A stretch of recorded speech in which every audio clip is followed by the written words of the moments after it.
Hi అండి, welcome to Suji silks. ఈరోజు చేపల ఫ్రై చేస్తున్నాను చూడండి. చేప ముక్కలు తీసుకున్నాను, శుభ్రంగా కడిగేసుకుని పెట్టుకున్నానండి. ఇది కావాల్సిన నిమ్మకాయ అండి, కారం, పసుపు, ఉప్పు, అల్లం వెల్లుల్లి పేస్టు,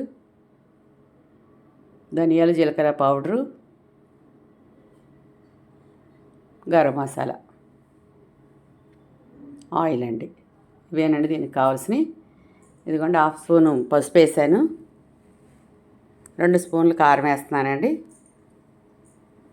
ఉప్పు కొద్దిగా తక్కువ వేసుకోవాలండి. హాఫ్ స్పూన్ వేసానండి. కలిపేసి ఒకసారి టేస్ట్ ఉండవి.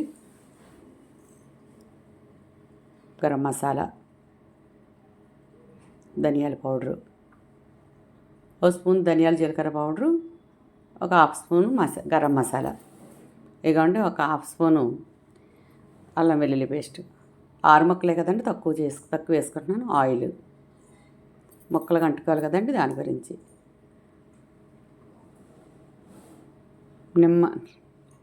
నిమ్మకాయ హాఫేనండి. ఇదిగోండి, నిమ్మకాయ కూడా పిండేస్తున్నాను. పిండేసి ఒక 6-7 గంటలు ఫ్రిడ్జ్లో పెట్టుకోండి. మ్యారినేట్ చేసేసి ఫ్రిడ్జ్లో పెట్టుకోవాలి. 6-7 గంటలు నానబెట్టుకుని మ్యారినేట్ చేసేసి ఫ్రిడ్జ్లో పెట్టుకోవాలండి. నైట్ చేస్తే మార్నింగ్ చేస్తానండి ఫ్రై. మార్నింగ్ చేస్తే నైట్ చేస్తానండి ఫ్రై. ఇదిగోండి, ఇలాగ రాసేసుకోవాలండి.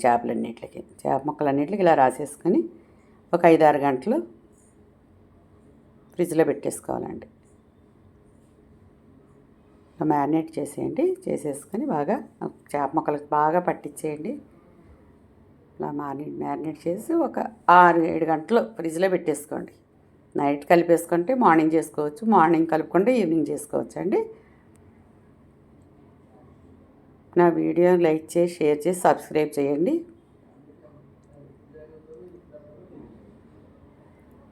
ఇలా ముక్కలన్నిటికీ ఇలా పట్టించేయాలండి.